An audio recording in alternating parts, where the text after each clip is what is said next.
మనమే దరిద్రం అనిపించాల్సి వస్తమ్మా. ఏమనుకోవద్దు, హీరోయిన్లు అందరూ మీరు అనుకున్నా నాకు పోయేది లేదు.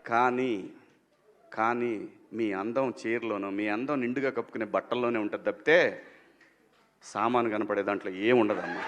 అవి వేసుకున్నంత మాత్రాన చాలామంది చూసినప్పుడు నవ్వుతూ అంటారు, కానీ దేద్రముండ ఎలాంటి బట్టలు ఎందుకు వేసుకుని కాస్త మంచి వేసుకోవచ్చుగా, బాగుంటావు కదా అనాలనిపిస్తుంది లోపల. అనలేము.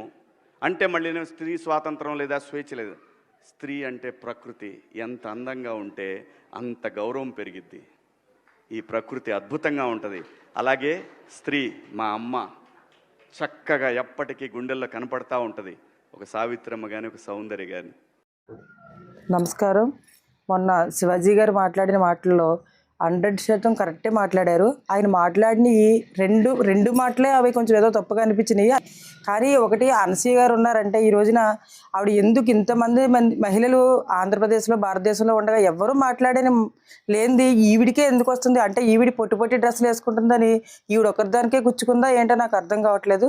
ఈ రోజున మన శివాజీ గారు మాట్లాడిన మాటల్లో ఏది కూడా తప్పు లేదని నేను దాన్ని తీవ్రంగా ఖండిస్తున్నాను.